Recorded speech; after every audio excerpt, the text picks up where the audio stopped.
Hello students, hope you all are good. आशा करती हूँ कि आप सब लोग ठीक होंगे। आपका मेरे चैनल कमांडिंग बायोलॉजी में बहुत बहुत स्वागत है। मेरा चैनल क्लास 10th के लिए है स्पेशली, और मैं क्लास 10th के सारे ही सब्जेक्ट्स के नोट्स की बहुत अच्छी वीडियो अपलोड करती हूँ। आशा है कि आपने मेरी पुरानी वीडियोस देखी होंगी। Metals and non metals chapter का पार्ट 2 है ये वीडियो। फर्स्ट पार्ट जो है वो रिएक्टिविटी सीरीज़ तक ही है। आइए हम थोड़ा सा रिवीजन करते हैं रिएक्टिविटी सीरीज़ का, फिर हम अपना चैप्टर कंटिन्यू करते हैं। Reactivity series of metals. Reactivity series क्या होती है? मेटल्स जिस वे में रिएक्ट करते हैं, कम या ज़्यादा, उसकी जो सीरीज़ होती है वो रिएक्टिविटी सीरीज़ कहलाती है। मीन्स सारे मेटल्स जो हैं वो कॉम्पीट करते हैं एक दूसरे से रिएक्शन में। कोई कुछ ज़्यादा रिएक्टिव होता है, कोई मेटल कम रिएक्टिव होता है। तो उसके अकॉर्डिंग हमने एक सीरीज़ बना रखी है, उसे हम रिएक्टिविटी सीरीज़ कहते हैं। इसी सीरीज़ के अकॉर्डिंग मेटल्स जो हैं वो किसी भी रिएक्शन में पार्टिसिपेट करते हैं। आइए हम देखते हैं। Metals are electropositive in nature. In all their chemical reactions, metals give off their electron, that is they act as reducing agents and themselves get oxidized. Metals जो हैं वो नेचर में इलेक्ट्रोपॉजिटिव होते हैं। What is electropositive? इलेक्ट्रोपॉजिटिव क्या होता है? जो मेटल्स बहुत ईजिली अपना इलेक्ट्रॉन लूज़ कर देते हैं वो मेटल्स इलेक्ट्रोपॉजिटिव कहलाते हैं। तो सारे ही मेटल्स जो हैं वो नेचर में इलेक्ट्रोपॉजिटिव होते हैं, और वो सारे केमिकल रिएक्शंस में रेड्यूसिंग एजेंट का काम करते हैं।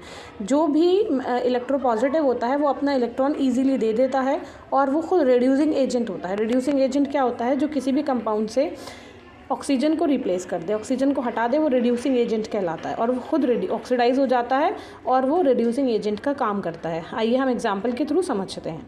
मेटल्स जो हैं वो अपने इलेक्ट्रॉन्स, अपने atoms, metals can give off their electrons to the atoms of non metals. Metals अपने इलेक्ट्रॉन नॉन मेटल्स को भी दे सकता है, हाइड्रोजन आयंस को भी दे सकता है, और अदर मेटल के आयंस को भी दे सकता है। A metal that can lose electron more easily is more electropositive and would be more active in nature. वो मेटल जो अपने इलेक्ट्रॉन्स बहुत आसानी से रिलीज़ कर देता है वो ज़्यादा इलेक्ट्रोपॉजिटिव होता है, और वो नेचर में ज़्यादा एक्टिव होता है। Such a metal when dipped a solution of salt of a less active metal displaces it. ऐसा मेटल जब किसी भी सॉल्ट सॉल्यूशन में डिप किया जाता है तो जो लेस एक्टिव मेटल है वहाँ पर उसको रिप्लेस कर देता है। फॉर एग्जाम्पल, अगर हम जिंक की रॉड को कॉपर सल्फेट सॉल्यूशन में डिप करते हैं तो जिंक रॉड जो है वो कॉपर से ज़्यादा एक्टिव होने की वजह से जिंक कॉपर सल्फेट सॉल्यूशन से कॉपर को रिप्लेस कर देगी और उसकी जगह जिंक आ जाएगा। एग्जाम्पल से समझते हैं। Zinc plus copper sulphate gives Cu plus ZnSO4। Zinc sulphate बन जाता है कॉपर सल्फेट से, जिंक सल्फेट बन जाएगा, कॉपर अलग हो जाएगा और जिंक जो है वो कॉपर की प्लेस ले लेगा। ऐसा क्यों होता है? यही समझाने के लिए रिएक्टिविटी सीरीज़ को समझाने की ज़रूरत पड़ती है।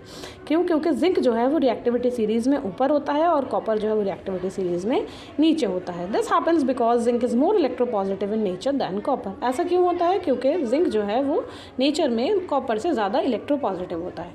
The arrangement of metals in the decreasing order of their activity is known as electrochemical series और रिएक्टिविटी सीरीज।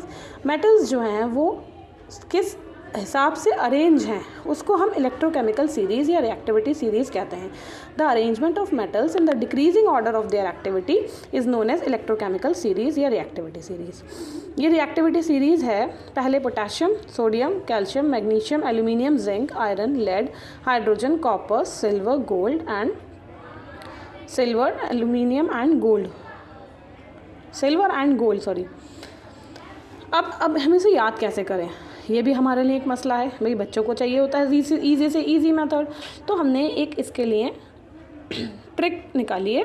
उस ट्रिक से आप लोग इसको बहुत ईजीली समझ सकते हैं। For example, potassium, sodium, calcium, magnesium, aluminium, zinc, iron, lead, hydrogen, copper, silver, gold, इसको हम अरेंज कर सकते हैं इसके according. Please stop calling me a zebra, I like her call smart goat. P for potassium, S for sodium, Ca for calcium, M for magnesium, A for aluminium, Z for zebra, I for iron, L for lead, H for hydrogen, C for copper, S for silver and G for gold। तो अगर आप ये line याद कर लेते हैं, please stop calling me a zebra, I like her call smart goat, तो आप रिएक्टिविटी सीरीज़ को बहुत ईजीली याद कर सकते हैं। इसमें जो पोटेशियम है वो सबसे ज़्यादा रिएक्टिव है और गोल्ड जो है वो सबसे कम रिएक्टिव है। तो जब हम ऊपर से लेके नीचे की तरफ चलते हैं तो रिएक्टिविटी कम होती चली जाती है। जैसे कि अभी हमने एग्जांपल पढ़ा, तो जिंक जो है वो कॉपर सल्फेट सॉल्यूशन से रिप्लेस कर रहा है कॉपर को। क्यों कर रहा है? क्योंकि जिंक जो है वो रिएक्टिविटी सीरीज़ में ऊपर है और कॉपर जो है वो रिएक्टिविटी सीरीज़ में नीचे है। अब इसका एप्लीकेशन आता है एग्जाम्स में, डायरेक्ट तो लिखने के लिए नहीं आएगा, बट इसका एप्लीकेशन आएगा।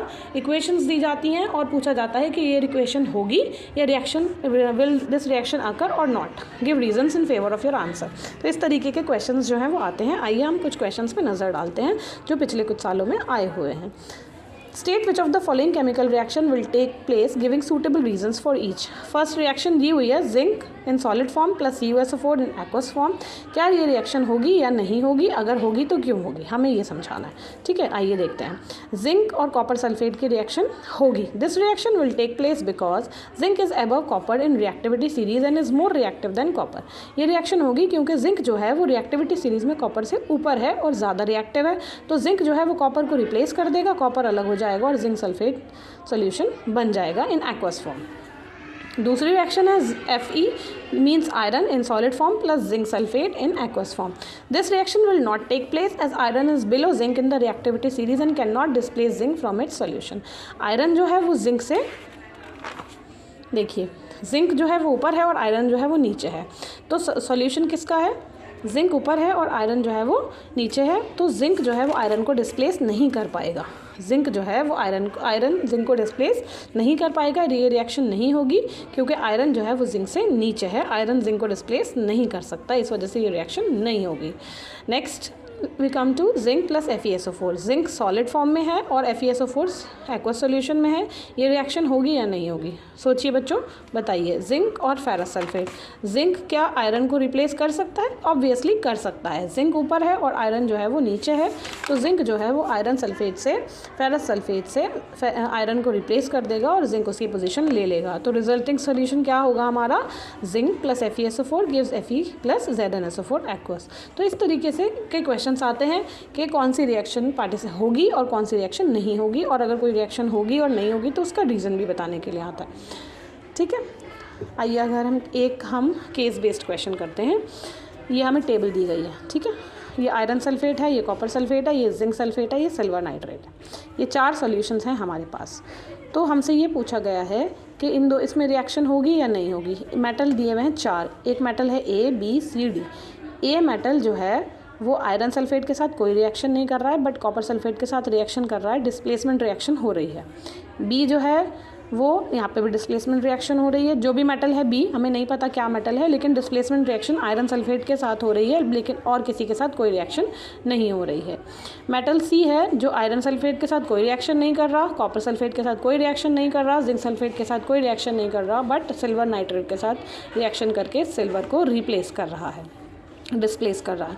मेटल डी की अगर बात करते हैं तो आयरन सल्फेट के साथ कोई रिएक्शन नहीं हो रही है, कॉपर सल्फेट के साथ कोई रिएक्शन नहीं हो रही है, जिंक सल्फेट के साथ कोई रिएक्शन नहीं हो रही है, और सिल्वर नाइट्रेट के साथ भी कोई रिएक्शन नहीं हो रही है। इस पूरी स्टडी के बाद हम एक क्वेश्चन आगे देखते हैं कि हमसे क्या पूछा गया है। Which is the least reactive metal and why? D is the least reactive metal as it has not displaced any metal amongst the solution.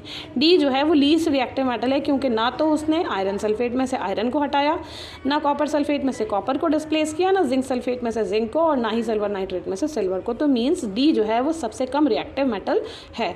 दूसरा क्वेश्चन है which is the most reactive metal and Y?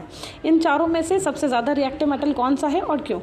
तो आप देखिए, इसने iron को displace कर दिया और आयरन जो है वो रिएक्टिविटी सीरीज़ में ऑलमोस्ट ऊपर है, जिंक के बाद आयरन।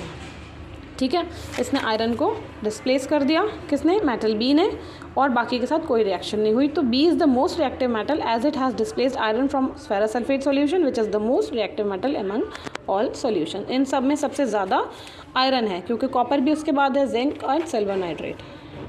आइए कुछ हम फैक्ट्स पढ़ते हैं जो 1 मार्क क्वेश्चन के लिए हमारे पास बहुत ज़रूरी हैं, जो कि MCQs में भी आ सकते हैं और किसी और फॉर्म में भी आ सकते हैं, जो कि 1 मार्क कैरिंग क्वेश्चंस होते हैं। Gold and silver are the most malleable metal. Gold और सिल्वर जो है वो सबसे ज़्यादा मैलिएबल मेटल है, मीन्स इनके आप शीट्स बना सकते हैं, गोल्ड की भी और सिल्वर की भी। Gold is the most ductile metal. Gold जो है वो सबसे ज़्यादा डक्टाइल मेटल है, क्योंकि आप देखते हैं जब हम ज्वेलरी पहनते हैं तो छोटे छोटे उसमें कुंडे बने होते हैं, तो वो कुंडे कब बनते हैं, जब हम उसके वायर्स बनाएंगे, और वायर की ही प्रॉपर्टी को डक्टिलिटी कहते हैं, वायर बनाने की प्रॉपर्टी को डक्टिलिटी कहते हैं। तो गोल्ड जो है वो सबसे ज़्यादा डक्टाइल मेटल है। Mercury is a metal which exist in a liquid form at room temperature. ये भी सब बच्चे जानते हैं कि मरकरी जो है वो एक ऐसा मेटल है जो कि रूम टेम्परेचर पर लिक्विड फॉर्म में पाया जाता है। Gallium and caesium are metals with very low melting point, they melt on your palm itself. Gallium और सीजियम जो है वो रूम टेम्परेचर पर मेल्ट हो जाते हैं, वो बहुत ही ज़्यादा, उनका मेल्टिंग पॉइंट बहुत लो होता है, वो आपके हाथ पे ही मेल्ट हो जाएंगे अगर हम हाथ पे लेंगे तो। आयोडीन जो है वो नॉन मेटल है but lustrous. Iodine non metal है लेकिन उसके अंदर लस्टर होता है, शाइन होती है। Diamond is an allotrope of carbon, it is the hardest natural substance known with a very high melting point and boiling point. Diamond जो है वो कार्बन का एक एलोट्रोप है, कार्बन की ही एक फॉर्म है, और वो दुनिया में पाया जाने वाला सबसे ज़्यादा हार्ड सब्सटेंस है, हार्डेस्ट सब्सटेंस है। Graphite is another allotrope of carbon. Carbon का दूसरा एलोट्रोप ग्रेफाइट है, और वो इलेक्ट्रिसिटी का बहुत ही अच्छा कंडक्टर है। ये एक एक्सेप्शन है, क्योंकि alkali metals lithium sodium potassium are so soft they cannot be cut by a knife. alkali metals can be cut by a knife. alkali metals जैसे lithium sodium and potassium इतने soft होते हैं आप उनको छुरी से काट सकते हैं। Lead is a poor conductor of electricity. Lead एक मेटल है जो कि इलेक्ट्रिसिटी का पुअर कंडक्टर है। Pure gold is called 24 carat gold. Pure gold जो है वो 24 कैरेट गोल्ड कहलाता है, और वो बहुत सॉफ्ट होता है। It is not suitable for making jewellery, it is alloyed with gold और silver to make it hard. In India 22 carat gold is use for making ornaments. India में 22 कैरेट गोल्ड जो है वो ऑर्नामेंट्स बनाने के काम आता है। 22 कैरेट गोल्ड में 22 पार्ट्स ऑफ गोल्ड होता है और 2 पार्ट्स ऑफ कॉपर होते हैं। तो ये हमारे कुछ फैक्ट्स हैं जो आज के लिए यूज़फुल होंगे। मिलते हैं नेक्स्ट वीडियो में। Take care, bye.